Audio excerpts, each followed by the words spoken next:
প্রত্যেক বৎসরের ন্যায় এবৎসরেও তারা মায়ের নবান্ন উৎসব উপলক্ষে কার্তিক পুজোর আয়োজন করা হয়েছে। এই অঘ্রাণ মাসে যখন নতুন ধান ওঠে তখন এই নবান্ন উৎসব পালিত হয় গ্রামগঞ্জে। সেই নবান্ন উৎসব উপলক্ষে ধুমধাম করে কার্তিকের অর্চনা করা হয় আমাদের তারাপীঠে। মানে এখানে তারা মা থাকার জন্য কোনো দেবী মূর্তি পুজোর প্রচলন খুব একটা নেই আমাদের তারাপীঠে। তাই এই তারাপীঠে কার্তিক পুজোরই আয়োজন করা হয়, দেব মূর্তি পুজোর আয়োজন করা হয়। মানে কোনো দেবী মূর্তির আরাধনা এখানে করা হয় না, তারা মার উপরেই সমস্ত দেবী মূর্তি আরাধনা করা হয়। সেই উপলক্ষে যে পূজা মণ্ডপ হয়েছে কার্তিক পূজা মণ্ডপ, কার্তিক পুজোর আয়োজন করা হয়। প্রত্যেক বছরই এটা হয়ে আসছে। প্রায় 70-75 বছর ধরে এই পুজো চলে আসছে।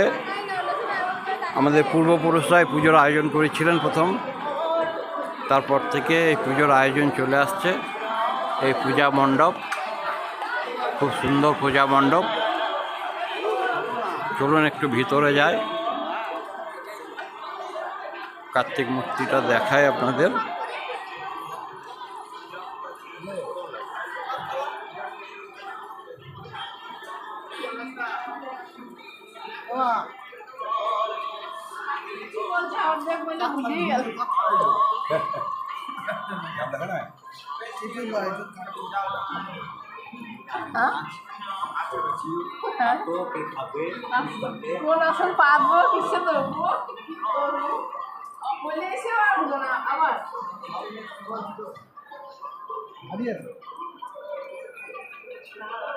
দেখলেন কার্তিক পুজো, কার্তিক মূর্তি। এখানে কার্তিক, শিব এবং অসুর আছে।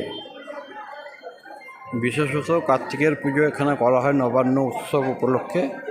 আমাদের তারা মা থাকার জন্য এখানে কোনো দেবী মূর্তির পূজা করা হয় না, দেবী মূর্তি প্রচলন নেই বললেই চলে। এখন আশেপাশে হয়তো দু একটা দুর্গা পুজো, সরস্বতী পুজো এগুলো করা হয়, কিন্তু ম্যাক্সিমামটাই করা হয় না আমাদের এখানে। বিশেষ করে এই তারাপীঠে যারা ঠাকুরমশাই আছেন, সেবায়তগণ, তারা কিন্তু কোনো দেবী মূর্তি পুজো করেন না। সমস্ত তারা মায়ের ওপর সমস্ত দেবী মূর্তি, আপনার দুর্গা মা বলুন, জগদ্ধাত্রী বলুন, বাসন্তী বলুন, অন্নপূর্ণা বলুন, সমস্ত দেবী মূর্তির পূজা তারা মায়ের ওপর করা হয়। তাই কার্তিক পুজো উপলক্ষে এই মানে নবান্ন উপলক্ষে, তারা মায়ের নবান্ন উপলক্ষে কার্তিক পূজার আয়োজন করা হয়েছে। সেই ছবি আপনাদের সামনে আমি তুলে ধরলাম। नमो देवै महादेवै शिवावै सततं नमः। नमो प्रकृत्यै भद्रावै नियतः प्रणतास्मतां। रौद्रावै नमो नित्यावै गौर्ये धात्रे नमो नमः।